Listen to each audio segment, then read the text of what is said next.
तो दोस्तों आज हम एक्सप्लेन करने वाले हैं हाल ही में रिलीज हुई मूवी शुभम को। तो चलिए बिना समय गवाए हुए इस मूवी के स्टोरी को स्टार्ट करते हैं। तो मूवी के शुरुआत में हम लोग एक शख्स को देख पाते हैं जिसका दादी एक खटिया पर लेटी होती है, मतलब कि यह मरने के कगार पर पड़ी होती है। गांव के बहुत सारे लोग इसके घर पर इकट्ठा हो गए होते हैं। यह शख्स अपने दादी के साथ बिताए हुए उन पलों को याद कर कर बहुत रो रहा होता है। अब इसके बाद रात के 9 बजे के वक्त गांव की खड़ी बजती है तो 9 बजे ही वो बूढ़ी औरत हरकत में आ जाती है, मतलब कि बूढ़ी औरत धीरे धीरे कर टीवी की तरफ इशारा दे रही होती है। अब इस वाक्य को देखकर उस शख्स की पत्नी टीवी की ऑन कर देती है तो इस टीवी में एक बहुत ही जबरदस्त सीरियल चल रहा होता है। इस सीरियल में दो लीड कैरेक्टर होते हैं, राजा बाबू और सीता। राजा बाबू सीता को खुशखबरी सुनाने के लिए उसके घर पे आता है। सीता कोई और नहीं राजा बाबू की पत्नी होती है। राजा बाबू की माँ बाबू के साथ एक लेटर थमाकर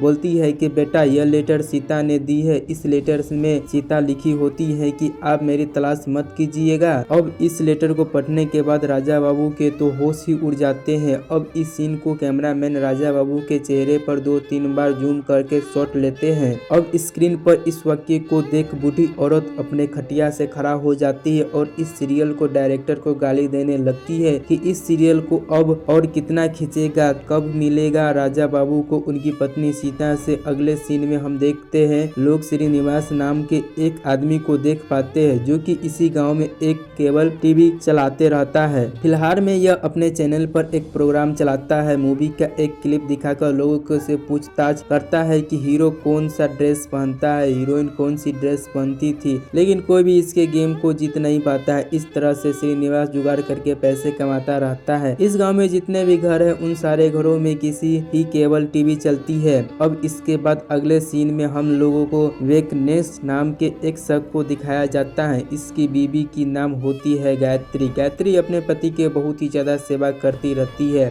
वेकनेस को बस इशारा करने की देरी होती है, गायत्री उसके लिए सारी चीजें सामने ला कर रख देती है। अब अगले दिन हम लोगों को शाहजहां नाम का एक शख्स को दिखाया जाता है। इसी गाँव में एक छोटा सा दुकान चलाता रहता है और इसकी बीवी के नाम होती है फरीदा। फरीदा टीवी सीरियल देखने के बहुत ही बड़ा शौकीन होती है। जो कि भी सीरियल टीवी पर देखती है उसकी कहानी अपने पति शाहजहां को सुनाती रहती है। इधर श्रीनिवास का परिवार लड़की को देखने के लिए लड़की के घर पर आते हैं। दरअसल में लड़की को मालूम होती है कि आज मुझे लड़के वाले देखने के लिए आने वाले हैं। इसके बावजूद भी वो लड़की अपने जॉब पर गई होती है तो सारे लोग उस लड़की को आने का इंतजार कर रहे होते हैं। थोड़ी देर के बाद लड़की घर पे आती है। इस लड़की के नाम होती है श्रीवल्ली। इसके बाद घर के बड़े लोग दोनों के अकेले में बात करने के लिए भेज देते हैं। इन लोगों को अकेले टाइम मिल पर दोनों अपने बारे में बातचीत करने लगते हैं। बगल में रखी पानी टंकी के बारे में ही बात करने लगते हैं कि अब इसे बारे में बात करते करते इनके टाइम खत्म हो जाती है। मगर श्रीनिवास को श्रीवल्ली बहुत ही ज्यादा पसंद आती है। अब इसके बाद श्रीनिवास घर पे जब वापस अपने घर पे आते हैं तो श्रीनिवास की माँ उससे समझाती है कि बेटा वो लड़की हमारे लिए सही नहीं है। इसके माँ को कुछ कमियां नजर आई होती है। श्रीनिवास कहता है कि माँ वो लड़की पढ़ी लिखी है और आजकल लड़की ऐसी ही होती है। इस तरह से श्रीनिवास अपने घर वालों को कंप्लीट करने लेता है। अब अगले दिन इस गांव में कुमार नाम का एक शख्स डिश टीवी लाता है। यह कुमार कोई और नहीं हुई जिसे हम लोगों ने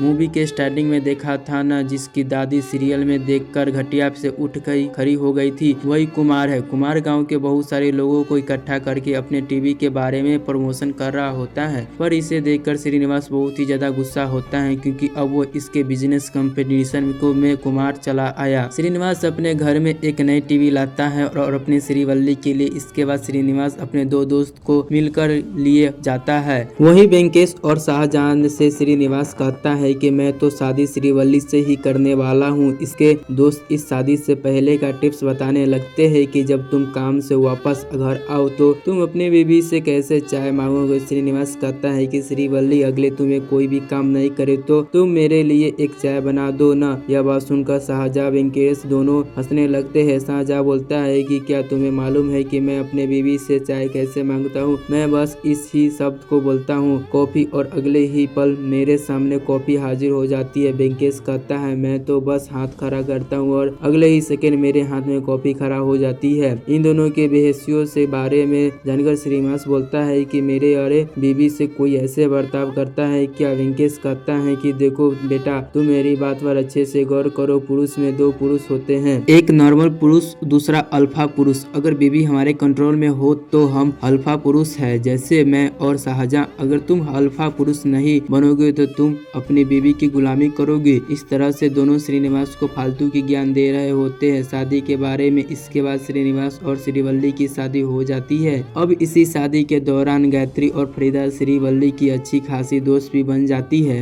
अब पास्ट नाइट को श्रीनिवास को इसके दोस्त की बातों याद आती है कि तुम मुझे अल्फा पुरुष बनना है, श्रीवल्ली के सामने मुझे झुकना नहीं है। श्रीवल्ली को यह अपने बारे में झूठी बातें बताने लगता है कि मैं लोगों के सामने हंसने का एक्टिंग करता हूँ, लेकिन अंदर से मैं बहुत ही ज्यादा गुस्से वाला आदमी हूँ। मेरे बारे में तो मेरे घर वाले भी नहीं जानते हैं। इस तरह से श्रीनिवास बोल रहा होता है कि और जैसे ही श्रीवल्ली टीवी के सामने जाकर बैठकर टीवी ऑन कर देती है, यहाँ पर करने वाली बात यह होती है कि श्रीवल्ली भी वही सीरियल देख रही होती है, राजा बाबू और सीता की। श्रीवल्ली कहता है कि टीवी देखने का शौक मेरा वाला केवल लगाओ, थोड़ा सॉन्ग्स चलाता रहेगा, रोमांटिक मूड बनेगा। लेकिन श्रीनिवास श्री की बातों पर ध्यान नहीं देता है, बहुत ही गौर से वो सीरियल को देख रही होती है। राजा बाबू अपने दोस्तों को कहता है कि तुम सब मिलकर सीता को ढूंढो। मुझे अब एहसास हो रहा है कि मैं सीता को कितना सताया होगा, मैंने उसे कितना तरपाया होगा। अब मुझे मेरी सीता वापस चाहिए। इधर श्रीनिवास बोलता है कि अरे श्रीवल्ली, तुम इस समय सीरियल क्यों देख रही हो? आज की रात कितना खास है, तुम्हें मालूम नहीं है? तभी श्रीवल्ली पीछे पलट करती है और श्रीनिवास को चुप रहने के लिए बोलती है। इस वाक्य को देखकर श्रीनिवास काफी ज्यादा डर जाता है। वह चुप हो साफ सो जाता है बिना कुछ किए। अब सुबह होने के बाद श्रीवल्ली नहा धोकर रेडी होकर श्रीनिवास के पास आती और इसे बोलती है कि आप रात को इतना जल्दी क्यों सो गए थे। लेकिन श्रीनिवास से श्रीवल्ली को बहुत ही ज्यादा गुस्सा होता है। श्रीवल्ली अपने जॉब पर जाने के लिए रेडी हो चुकी होती है। ब्रेकफास्ट करने के लिए श्रीनिवास श्रीवल्ली को उसके ऑफिस तक छोड़ने के लिए जाता है। रास्ते के दौरान श्रीनिवास श्रीवल्ली को अपना ऑफिस दिखाता है, वही इसका अपना केबल टीवी का ऑफिस। वहीं पर इसके ऑफिस के बगल में ही कुमार का डिश टीवी के बैनर लगा होता है। अब इसे देखकर श्रीनिवास कुमार के पास जाकर इसके ऊपर बहुत ही ज्यादा गुस्सा हो रहा होता है। यहाँ पर श्रीनिवास से ज्यादा श्रीवल्ली गुस्सा कर रही होती है कि तुम जल्दी से वही से अपना बैनर हटाओ, वरना मैं तेरा ऑफिस की जला दूंगा साले। इसके बाद वह रात को वक्त श्रीनिवास को फिर से रेडी होता है। श्रीनिवास के साथ भागरात मनाने के लिए बातों के दौरान श्रीनिवास कहती है कि मैं अपने कॉलेज में गाना गाना बहुत ही पसंद करती थी। तो श्रीनिवास जिद करता है कि श्रीवल्ली, तुम मेरे लिए एक गाना गाओ। तो श्रीवल्ली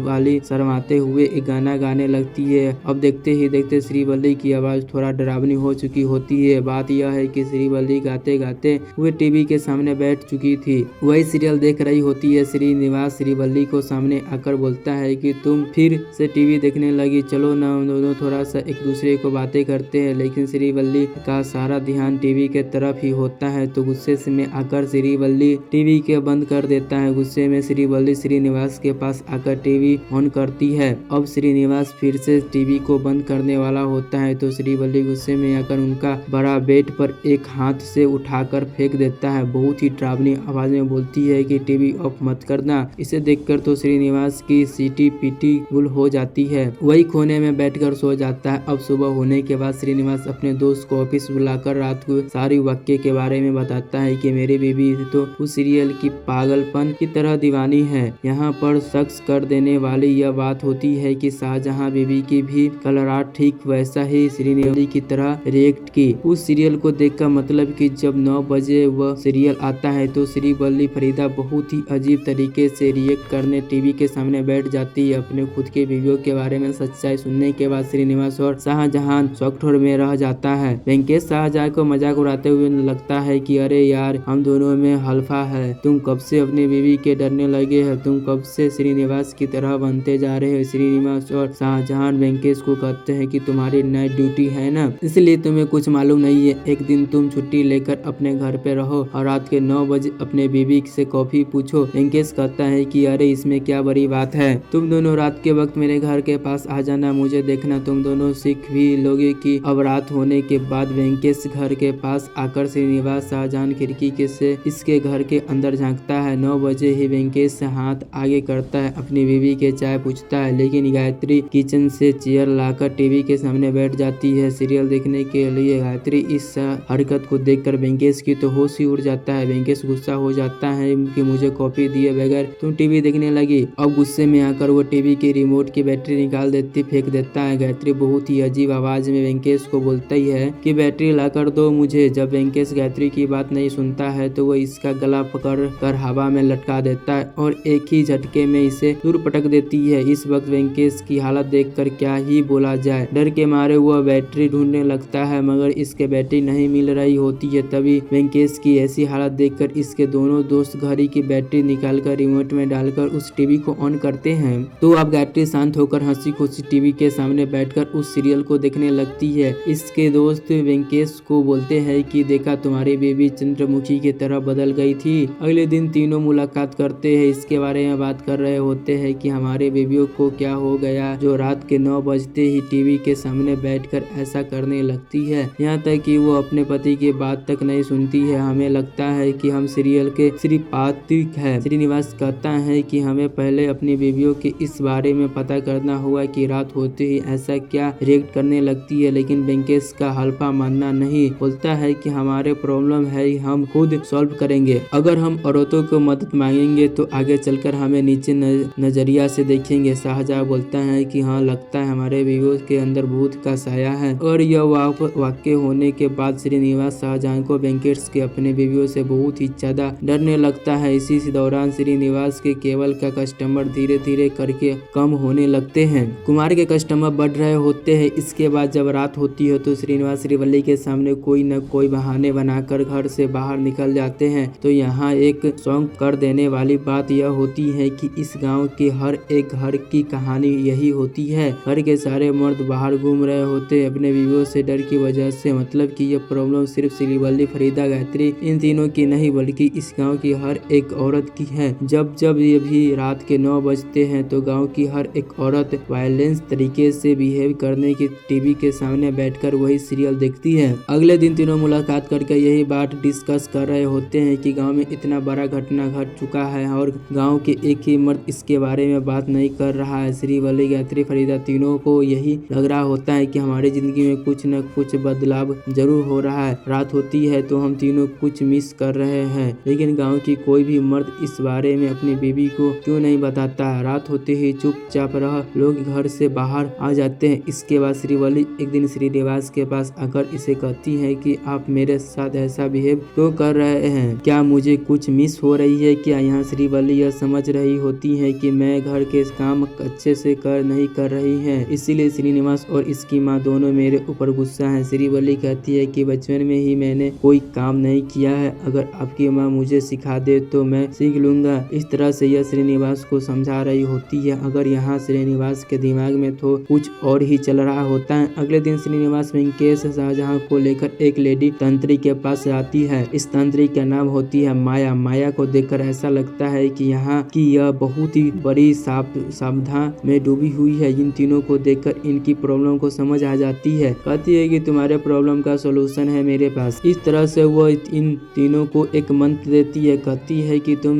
इसे 10 लाख बार जब्त करना। यह सुनकर तीनों थोड़ा घबरा जाती है। माया कहती है कि मुझे मालूम है कि तुम तीनों के अंदर इतना संकल्प शक्ति नहीं है कि यह सब तुम मेरे शिष्य देख लेगा। आप लोग 10,000 कर दो। तीनों कहते हैं कि हमारे पास इतने पैसे नहीं है, आप मंत्र दे दीजिए, हम लोग खुद ही जप कर लेंगे। तो माया इन्हें मंत्र दे देती है और कुछ और शुल्क बताने लगती है कि एक और पैर पर खड़ा होकर इस मंत्र को 1 लाख बार जप करना है। अब यह सुनकर यह तीनों कहते हैं कि आप इसमें से 10,000 ले लो, इतना है कुछ हमसे नहीं हो पाएगा। इसके बाद माया इन्हें एक लिक्विड देती है। कहती है कि इस लिक्विड को रात के 9 बजे एक बर्तन में डालकर तुम्हारे बीवियों के बाल कट करके इसमें डालना होगा। थोड़ी देर के बाद उस लिक्विड से धुआं बाहर आएगा, तब जाकर असली भूत बाहर आएगी। अब रात होने के बाद तीनों की बीवियों को उस सीरियल को देख रही होती है तो तीनों बहुत मुश्किल से अपने बीवियों के बाल कट करके उस लिक्विड में डालती है। तो तांत्रिक माया ने दिया। थोड़ी देर के बाद इस लिक्विड में से काफी सारा धुआं बाहर आने लगता है। शक्ति कली के इस धुआं में असली भूत का चेहरा नजर आता है। भूत कोई और नहीं उनकी खुद की दादी या तो नानी होती है। मतलब कि इस गाँव गांव के जिस घर की बूढ़ी औरत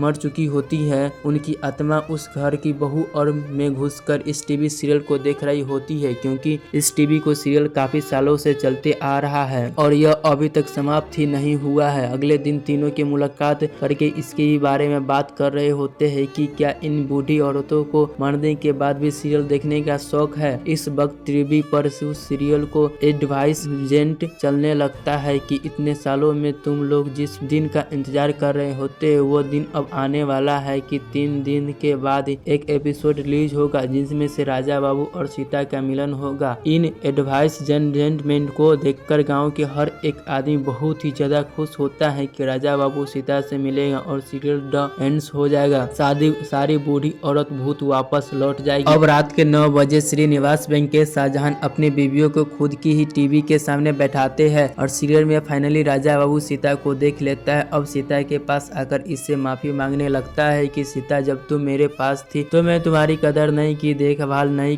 की, तुम मुझे माफ कर दो। सीता इधर अब इस गांव की सारी औरतों इसी दिन का इंतजार कर रहे थे कि अब इन दोनों को मिलन होगा। इस वक्त सीरियल में जोरों से शोर से बारिश हो रही होती है तो पेड़ पर का एक डाली टूट कर राजा बाबू के सर पर गिर जाता है। राजा बाबू को जल्द चोट नहीं लगती है, मगर यहाँ पर हैरानी की बात यह होती है कि राजा बाबू अपनी याददाश्त को भूल चुका होता है। तभी सीरियल में दिखाया गया जाता है कि सीरियल अभी समाप्त नहीं होगा, यह कहानी अभी और आगे चलेगी। यह देखकर गांव के हर एक मर्द सीरियल वालों को गालियां देने लगता है। बूढ़ी औरतों और भी कौन सी है, मतलब कि यह राजा के बाबू को डांटने लगती है कि साले अब आज की ही तुम्हें याददाश्त खोनी थी। सीता अब जल्दी से राजा बाबू को अस्पताल में एडमिट कराती है। वहाँ का डॉक्टर सीता को बताते हैं कि राजा बाबू ने अपनी 1 साल का याददाश्त खो दी है, मतलब कि 1 साल पहले राजा बाबू का सीता के साथ जैसा बिहेव कर रहा था वो ऐसा ही बिहेव फिर से करेगा, सीता से नफरत करने लगेगा। सीता भी अब ठान लेती है कि मैं अपने पति के बदल कर रखूंगा। मतलब कि सीरियल की अब 3000 और एपिसोड आएगा। इसके बाद गांव के सारे लोग माया के पास जाते हैं और इसे कहते हैं कि इसका हर अब आप ही के पास है। इसके बाद श्रीनिवास अपने विस्तार पर सो रहा होता है तो श्रीवल्ली की जगह इसे इसकी दादी माँ नजर आती है। डर के मारे श्रीनिवास जमीन पर आकर सो जाता है। अब सुबह होने के बाद श्रीवल्ली घर की कामों में करने लगती है, कोशिश करती है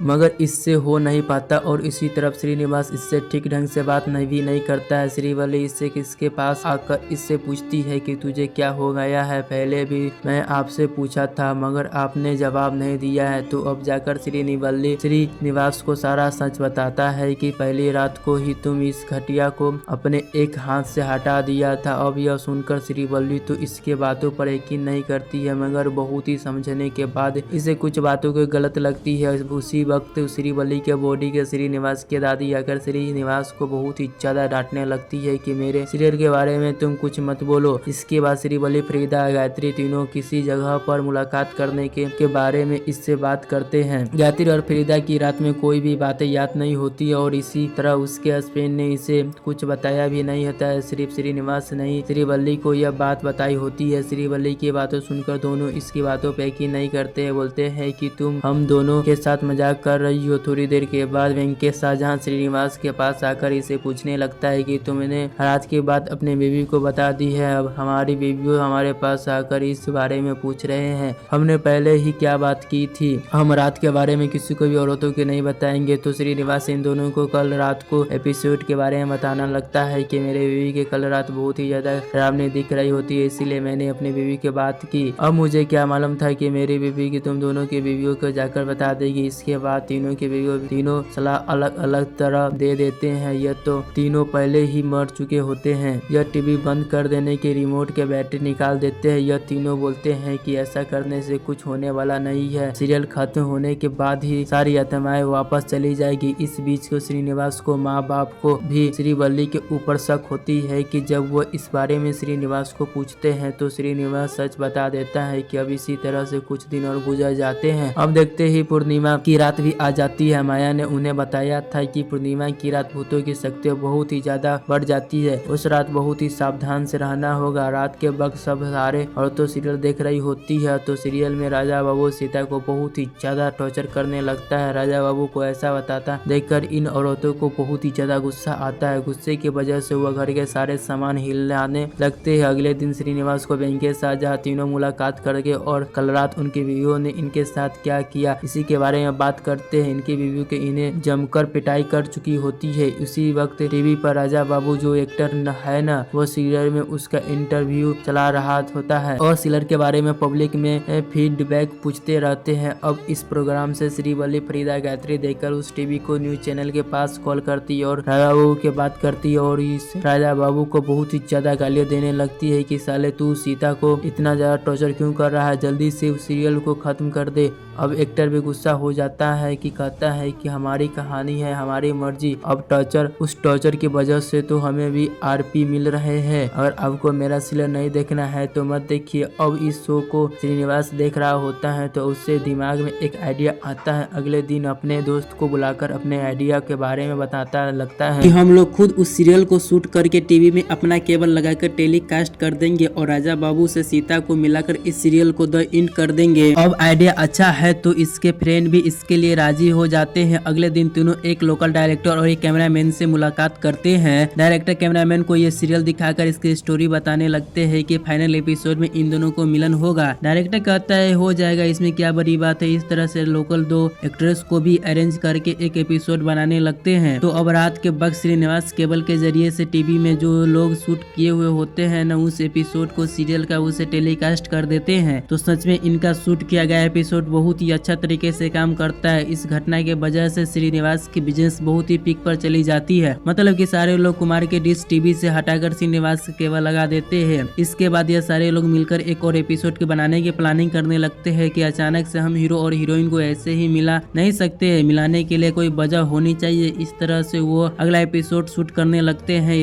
इस एपिसोड में सीता अपनी जॉब छोड़ देती है। राजा बाबू से कहती है कि मैंने जॉब छोड़ दिया है आपके लिए, आज के बाद में आप मुझे जो बोलेंगे मैं वही करूंगा, आप मेरे पति परमेश्वर हो। अब इस एपिसोड को देखकर सारी बूढ़ी औरतों आत्माओं के गुस्सा होने लगती है कि राजा बाबू ने अपनी पत्नी के फ्रीडम को छीन लिया है। इस एपिसोड में हमें बिल्कुल भी पसंद नहीं आया है। इस तरह से हमारी सारी आत्माएं बहुत हंगामा करने लगती है। फाइनली यह लोग जो इस बारे में अपनी बीवियों से बताते हैं कि जो उनकी बीवियों श्रीवल्ली गायत्री फरीदा फाइनल एपिसोड अपने तरीके से लिखने लगती है। मतलब इस सीरियल को अच्छे से द एंड करने के लिए कोशिश करते हैं। इस सीरियल की एक एडिटिंग को देखकर सारी आत्माएं शांत हो जानी चाहिए, संतुष्ट हो जानी चाहिए। इस तरह से ये लोग आखिरी एपिसोड का स्क्रिप्ट लिखकर उसे शूट भी कर देते हैं। रात होने के बाद यह सारे लोग बहुत ही ज्यादा खुश होते हैं कि आज के बाद हमारी जिंदगी संभल जाएगी, अब हम खुशी के साथ रातें बिताएंगे। अब 9 बज जाते हैं तो टीवी के जो जब ऑन किया जाता है तो नाइज आने वाली लगती है। अब इसे देखकर घर के सारे मर्द घर के बाहर चले जाते हैं। अब सीरियल का टाइम हो चुका होता है और चल नहीं रहा तो सारी आत्माएं बहुत ही ज्यादा हंगामा करने लगती है क्योंकि सीरियल चल नहीं रहा है। जब श्रीवल्ली बेकनेश शाहजहां केबल के पास जाते हैं तो यहाँ कुछ सामान मिसिंग होता है। दरअसल यह सब कुछ कुमार का